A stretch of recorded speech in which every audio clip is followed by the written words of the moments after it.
할렐루야. 아멘.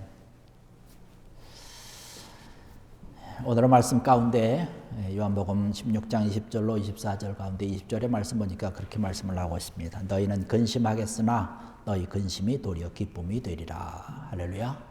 이것이 오늘 우리에게 주시는 말씀인 줄로 믿습니다. 근심이 기쁨이 되는 비결이라고 하는 제목으로 함께 은혜를 좀 나누겠습니다. 이 말씀은요, 예수님께서 십자가를 지시면서 돌아가시기 전 12시간 전에 마지막으로 남기신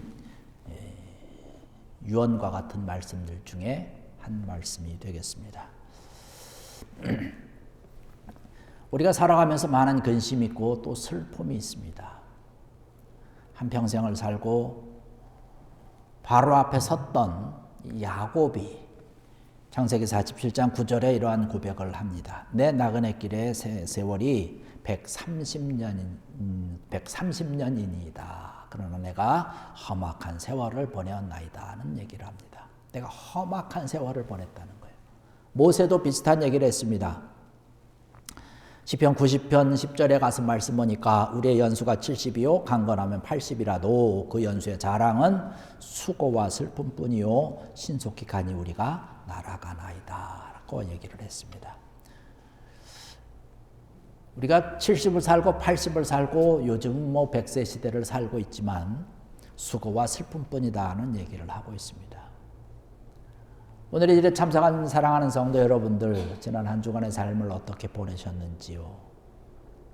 기쁨과 또 확신 가운데, 믿음 가운데 하나님 앞에 감사하면서 살으셨겠지만 때로는 우리의 마음을 슬프게 하는 일들, 때로는 근심하게 하는 일들, 때로는 우리를 분노하게 만드는 일들이 내 주변에서 너무나 많이 나타난다는 사실입니다. 그래서 우리의 삶이 기쁨과 사랑으로 또 풍성한 은혜로 평강을 이루면서 살아가면 좋지만 그렇지 못하다는 것이에요. 그래서 여러 가지 일들이 우리를 화나게 하고 슬프게 합니다. 또 근심에 빠지게 하죠. 그러나 여러분 오늘 우리에게 주시는 이 말씀 들으시기 바랍니다. 너희 근심이 도리어 기쁨이 되리라. 할렐루야. 이 주님께서 주시는 이 말씀이 오늘 저와 여러분들에게 주시는 귀한 약속의 말씀인 줄로 믿습니다. 이 예수님께서 마지막 유언과 같은 말씀을 하실 때 제자들과 함께 있었지요. 제자들의 근심 가운데 있습니다. 슬픔 가운데 있습니다. 왜냐하면 3년 동안 같이 먹고 자고 따르면서 정말로 하나님의 나라를 위해서 복음을 위해서 주님께서 일으키신 여러 가지 기적과 또 이적의 현장에서 그 생생한 것들을 보아왔거든요. 그런데 그 예수님께서 이제는 내가 죽는다는 거예요. 내가 십자가를 진다는 것입니다. 바로 예수님의 죽음을 아주 그 눈앞에서 직면하면서 있었던 제자들이 근심 가운데 있는 것, 슬퍼하는 것은 당연한 것 아니겠습니까? 왜 사람들이 근심하고 슬퍼합니까? 여러 가지 일들이 우리를 근심하게 만들고 슬퍼하게 만들지만 특별히 우리가 내 자신이 슬퍼하고 근심 가운데 들은 것은 내가 가지고 있는 것 중에서 여러 가지 것들을 잃어버렸을 때입니다. 때로는 건강을 잃기도 하죠. 때로는 내가 모아놨던 재산을 다 잃기도 합니다. 또 내가 사랑하는 사람을 먼저 보내야 되는 그런 슬픔 가운데 빠지게 되죠. 이런 여러 가지 일들로 인해서 우리가 근심하게 되고 때로는 슬퍼하게 됩니다. 가장 우리가 슬픔 가운데, 근심 가운데 들어가는 것은 뭐냐면 사실은 하나님과 주님을 잃어버렸을 때라는 사실입니다. 건강이나 혹은 재정이나 우리가 가지고 있던 명예나 우리가 가지고 있던 어떤 권력이나 내가 사랑하는 그런 사람을 잃어버렸을 때나 이러한 것들로도 인해서 우리가 슬픔 가운데 근심 가운데 들어갈 수 있지만 우리가 믿는 믿음의 사람으로서 하나님과 또 주님과 내가 점점 멀어진다라고 하는 생각이 들 때 왠지 모르게 우리는 근심 가운데 슬픔 가운데 때로는 무기력해지는 일들이 우리 가운데 있다는 것입니다. 아담 이후로 하나님을 잃어버리고 또 하나님을 떠나서 살아가던 사람들의 모습이 슬픔 가운데 근심 가운데 있다는 것이. 하나님의 놀라운 축복과 하나님의 놀라운 인도하심이 내 삶 가운데 늘 있어서 그 믿음을 가지고 그 신앙을 가지고 살아가면 좋은데 그렇지 못하다는 것이에요. 그러다 보니까 많은 사람들이 얘기할 때에 이 세상에서 기쁨이 없고 즐거움이 없고 우리가 살아가는 것이 광야와 같다라고 말씀을 하고 있는 것입니다. 그런데 오늘 우리에게 주시는 주님께서 우리에게 주시는 말씀은 뭐냐면 너희 근심이 도리어 기쁨이 될 것이다 라는 말씀을 하고 있습니다. 저는 이 말씀을 보면서 성경에서 이야기하고 있는 여러 가지 것들을 많이 찾아봤습니다. 근심과 슬픔이 가득한 이 세상에서 성경에서는 그 근심과 슬픔과 이러한 모든 것들을 반전시키는 거지요. 기쁨이라고 하는 것. 과연 우리에게 기쁨이라고 무엇을 말씀을 하고 있을까? 성경이 여러 가지 것들로 우리의 삶과 우리의 생활과 우리의 모든 것에 대해서 기쁨에 대한 이야기를 하고 있습니다. 우리가 때로는 슬픔 가운데 있죠. 어떤 종류의 슬픔이든지 어떠한 연유로 인해서 우리가 근심 가운데 있든지 노예 생활을 하든지 아니면 무슨 질병으로 인한 슬픔이든지 때로는 사람한테 배신을 당해서 가장 믿었던 사람한테 정말로 소위 말해서 뒤통수를 맞는 그런 슬픔과 가슴 아픈 그런 일이 있든지 이러한 여러 가지 것들에 상관없이 성경에서 우리에게 이야기해 주고 있는 기쁨이 있습니다. 시편 30편 5절의 말씀 보니까 그렇게 얘기를 합니다. 저녁에는 울음이 깃들일지라도 아침에는 기쁨이 오리로다. 이사야서 61장 3절의 말씀 보니까 무릇 시온에서 슬퍼하는 자에게 화관을 주어 그 죄를 대신하며 기쁨의 기름으로 그 슬픔을 대신하며 찬송의 옷으로 그 근심을 대신하시고. 할렐루야. 기쁨으로 우리를 대신해 준다는 거예요. 여러 가지 종류의 슬픔 일들이 많이 있지 않습니까? 슬퍼하는 자에게 화관의 기쁨을 준다는 거예요. 죄를 대신해서 기쁨을 준다는 것이에요. 슬픔을 대신해서 근심을 대신해서 찬송으로 기쁨으로 환희로 소망으로 우리에게 주신다는 것입니다. 여기서 하나같이 말씀을 하고 있는 그런 원어적인 그런 뜻을 발견을 해보면 뭐냐면 하나님을 만남으로 인해서 얻게 되는 기쁨이라는 사실입니다. 여러분, 하나님으로 인해서 오는 기쁨, 하나님께서 우리에게 내려주시는 기쁨, 이것이 가장 최고의 기쁨이요, 이것이 우리의 삶을 환희 가운데, 소망 가운데 인도하시는 줄로 믿습니다. 주님이 함께 하시는 거예요. 하나님이 우리에게 내리워 주시는 것입니다. 이러한 평강이 우리에게 차고 넘치는 것이지요. 아까도 말씀드렸지만 이 이사야서 61장에는 그런 말씀, 시온에서 슬퍼하는 자에게 화관을 주고 죄를 대신하며 기쁨의 기름으로 그 슬픔을 대신하며 찬송의 옷으로 그 근심을 대신해 주시는 기쁨.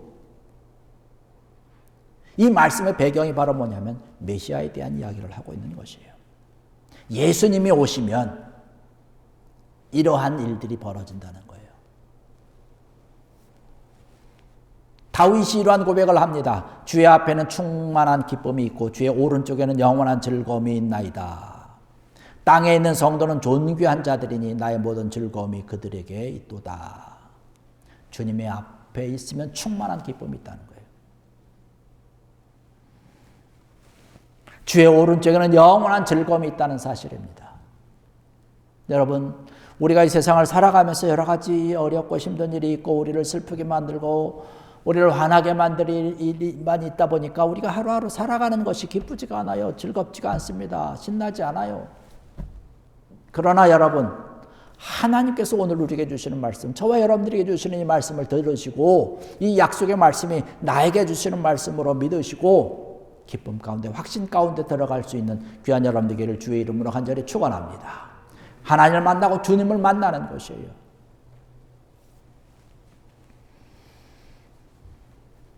성경에서는 하나님을 만날 때 얻게 되는 그런 기쁨이라는 거예요. 주님을 만날 때 얻게 되는 그런 기쁨이라는 사실을 이야기를 하고 있습니다. 이 세상을 통해서도 여러 가지 기쁨을 얻을 수는 있죠. 즐거움을 얻을 수도 있지만 하나님을 만나고 주님 만나는 것이 가장 귀한 것이고 하나님을 믿는 자들, 주님의 주의 백성들을 만나는 기쁨 또한 우리가 크다는 사실입니다. 여러분 그런 거 느끼지 못합니까? 세상 사람들을 만나서 믿지 않는 사람들과 만나서 이야기를 하다 보면 뭐 대화는 하겠지만 같이 뭐 공감하고 뭐 이야기는 할 수 있겠지만 왠지 모르지만 내 마음속에 허전함이 있는 거예요.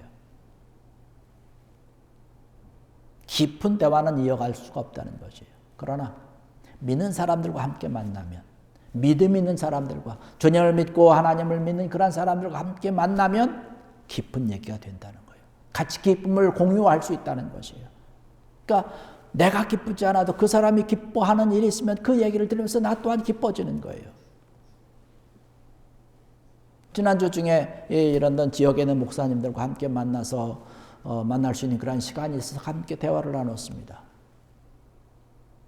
같은 목회자이기 때문에 여러 가지 공통되는 여러 가지 일들도 있고 많은 것들이 있지만 함께 대화를 나누니까 기쁨이 있어요. 확신이 있어요. 근데 대화를 나눴던 것들이 뭐 자세하게 여러분에게 말씀드릴 수 없겠지만 뭐 기쁜 이야기만 있겠습니까?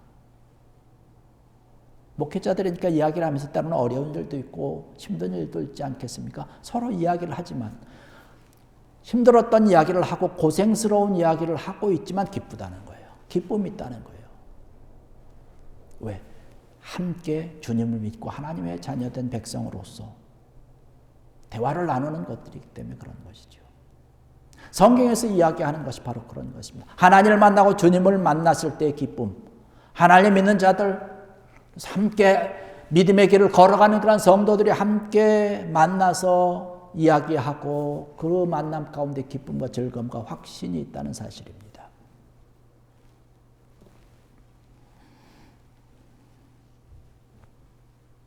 오늘에도 말씀 보니까 22절에 그런 말씀을 하고 있습니다. 너희 기쁨이 충만하리라 라는 말씀을 하고 있어요. 기쁨이 충만할 것이라는 얘기를 합니다. 지금 당장은 너희가 슬프고 근심 가운데 있지만 조금 있으면 뭐 오늘 우리가 본문으로 읽은 말 가운데 그 앞에 보면 내가 조금 있으면 너희를 다시 만나고 조금 있으면 다시 만나게 되기 때문에 기쁨이 있다라는 얘기를 하고 있는 것이에요. 당장은 그렇다. 그러나 조금만 있으면 기쁜 일이 있다는 것이에요. 내가 다시 너희를 보니 너희 마음이 기뻐할 것이라는 말씀을 하고 있어요. 여러분 주님을 만나고 주님을 다시 대면할 수 있는 그런 큰 기쁨이 오늘 저와 여러분들 가운데 풍성하게 차고 넘치기를 원합니다. 주님께서 말씀하시는 것이 조금 있으면 내가 다시 너희를 볼 것인데 너희 마음이 기쁠 것이다 라는 말씀을 하고 있습니다. 주님으로 인해서 나타나게 되는 것이죠. 우리가 지금 사순절 기간을 지나면서 십자가의 고난과 십자가의 그 아픔을, 슬픔을 우리가 이러한 시간을 지나고 있습니다. 그러나 조금 있으면 그 순환의 시간이 지나고 나면 오는 것이 부활의 기쁨이라고 하는 것이죠. 그 십자가와 부활의 주님을 다시 만나는 일, 바로 주님께서 말씀하고 있는 것이죠. 조금 있으면 이 부활의 기쁨을 가지고 너희를 다시 만날 수 있을 것이라는 말씀을 하고 있는 것입니다. 현재는 지금은 너희들 같이 떨어짐으로 인해서 내가 또한 죽기 때문에 십자가를 져야 되기 때문에 그런 아픔이 있고 슬픔이 있고 고통이 있고 때로는 멸시가 있고 핍박이 있지만 이것을 견디고 나면 이것이 조금 지나고 나면 내가 너희를 다시 만날 수 있을 것이다. 기쁨의 모습으로 즐거움의 모습으로 만날 수 있을 것이기 때문에 너희들의 지금의 삶이 때로는 슬픔 가운데 있다 할지라도 근심 가운데 있다 할지라도 소망 가운데 참고 기다리라. 여러분 이 주의 약속의 말씀이 오늘 저희들과 우리들에게 오늘 이곳에 주시는 말씀인 줄로 믿습니다. 여러분의 삶이 어떤 삶 가운데 있든지 어떤 그런 형편 가운데 있든지 주님이 약속해 주시는 말씀을 믿고 이 약속의 말씀이 내 약속의 말씀이 되어서 주님이 주시는 기쁨과 즐거움과 확신 가운데 든든히 설 수 있는 귀한 은혜가 있기를 주의 이름으로 간절히 축원합니다. 여러분 십자가라고 하는 것은 어떤 것인가요?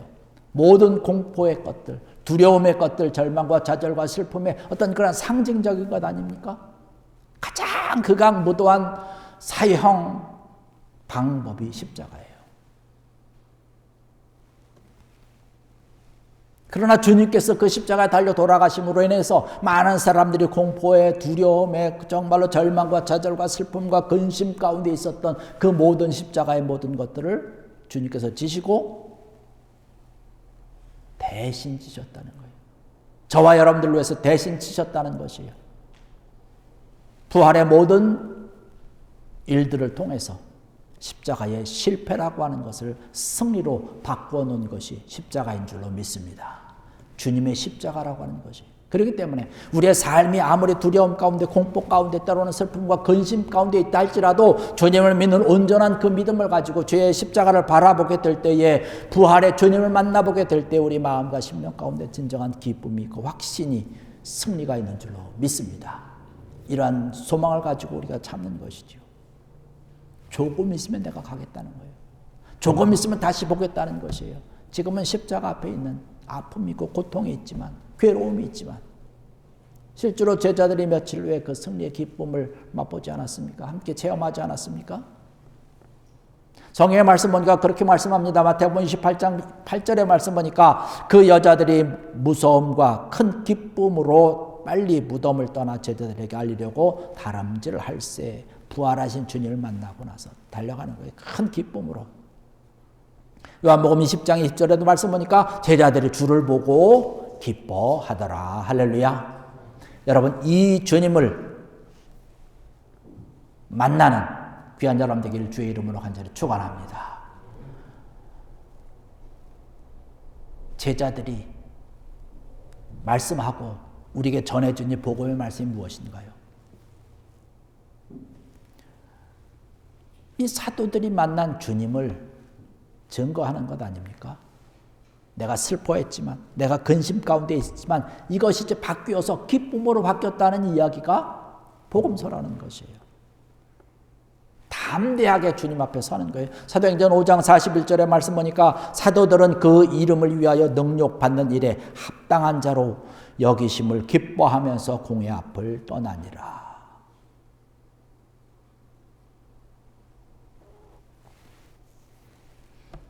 바울과 바나바도 마찬가지로 핍박을 받아서 매를 받고 옥에 갇혀 있으면서도 밤중에 일어나서 하나님을 찬양하고 찬미하고 기뻐했다라고 이야기를 하고 있습니다. 내가 주님의 이름 때문에 받는 능욕과 받는 핍박과 고난과 이것을 당연한 것으로, 또 다른 사람이 나를 그렇게 인정해서 너는 예수 믿는 사람으로 치부하면서 때로는 고생과 때로는 핍박과 능력과 때로는 멸시를 해도 기쁘다는 거예요. 다른 사람들 앞에 인정받은 것이기 때문에. 무엇으로? 예수님 믿는다라고 하는 것으로.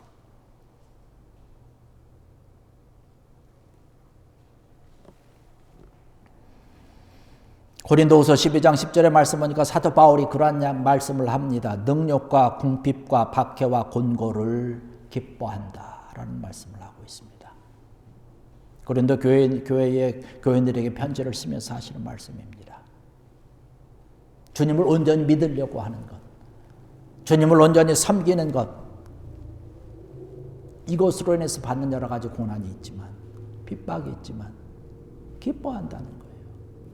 감사한다는 것입니다. 오늘 22절에 주는 그런 말씀입니다. 내가 다시 너희를 보리니 너희 마음이 기쁠 것이요. 여러분, 기독교가 가지고 있는 기쁨인 줄로 믿습니다. 기독교는 주님을 만나서 기뻐하는 종교가 기독교인 줄로 믿습니다. 주님을 만나는 것이 가장 기쁜 것이에요. 사도 바울은 빌립보에서 특별히 많은 기쁨에 대한 이야기를 하고 있습니다. 1장 18절의 말씀이니까 내가 기뻐하고 또 기뻐하리라. 2장 17절에도 나를 전제로 드릴지라도 나는 기뻐하고 너희 무리와 함께 기뻐하리라. 4장 10절의 말씀 보니까 내가 주 안에서 크게 기뻐함은이라고 말씀을 하고 있어요. 내가 주님을 만나기 때문에 기쁘다는 거예요. 핍박이 있어도 기쁘다는 거예요. 여러분, 주님 때문에 당하는 여러 가지 고난과 때로는 근심과 슬픔이 있지만 그 주님으로 인해서 기뻐할 수 있는 귀한 여러분 되기를 주의 이름으로 간절히 축원합니다. 오늘 23절의 말씀 보니까 주님께서 기쁨의 비결을 또 한 가지 말씀을 해주고 있습니다. 이제까지는 너희가 예수님의 이름으로 기도하지 않았는데 이제는 기도하라는 거예요. 예수님의 이름을 사용하라는 것이에요. 예수님의 이름으로 기도할 때에 예수님의 이름으로 사탄과 악한 영들의 마귀와 세탄 세력을 물리칠 수 있는 것입니다. 응답을 받는 거예요. 예수님의 이름으로. 우리 성도된 우리들이 가지고 있는 특권이 바로 뭐냐면 예수님의 이름을 사용하는 것인 줄로 믿습니다. 예수님의 이름으로 기도하는 것이에요. 그럴 때 하나님이 응답하시는 거죠. 분명히 오늘 약속의 말씀으로 주고 계시지 않습니까? 예수님의 제자들이 예수님이 돌아가신 후에 또 예수님이 부활하신 후에 120명의 제자들이 모여서 예수님의 말씀에 따라서 기도했습니다. 예수님의 이름으로 기도한 거지요. 놀랍게 응답을 받지 않았습니까? 성령에 충만해지지 않았습니까? 겁장이었던 이 베드로는 어떻게 됩니까? 나사렛 예수의 이름으로 앉은 병에도 이렇게 세우는 것이에요. 모든 병자를 고치는 것입니다. 예수님의 이름으로 기도하고 예수님의 이름으로 여러 가지 모든 세상의 것들을 대적할 수 있고 담대함이 있는 것이에요. 그렇기 때문에 예수님의 이름 때문에 당하는 능력과 고난과 핍박과 그런 어려움이 있어도 내가 오히려 이러한 것으로 인해서 기뻐한다라고 말씀을 하고 있습니다. 여러분 하나님의 자녀인 줄로 믿습니다. 예수께서 온전히 믿으십니까? 여러분 그렇다면 예수님의 이름으로 인해서 또 예수님 때문에 기뻐할 수 있는 귀한 여러분 되기를 주의 이름으로 간절히 축원합니다. 이러한 귀한 일들이 우리에게 차고 넘치는 것이에요. 사도 바울이 늘 고백하고 있지 않습니까? 주 안에서 항상 기뻐하라고 이야기를 하고 있습니다. 아까도 말씀드렸던 것처럼 이 세상을 살아가면서 우리 앞에 많은 근심된 일과 슬픈 일이 많이 있지만 우리는 주님 때문에 기뻐하는 것이지요. 날마다 주님과 함께 나가는 것입니다. 그럴 때 우리가 기쁨과 확신 가운데 들어갈 수 있는 것이죠.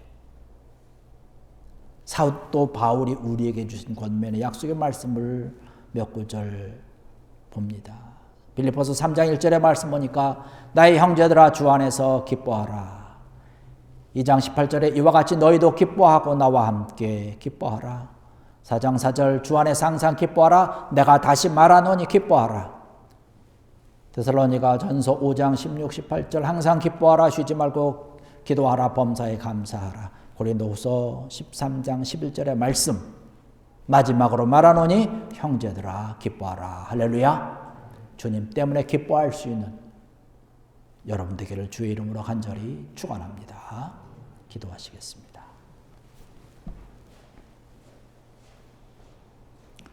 하나님 아버지 은혜와 사랑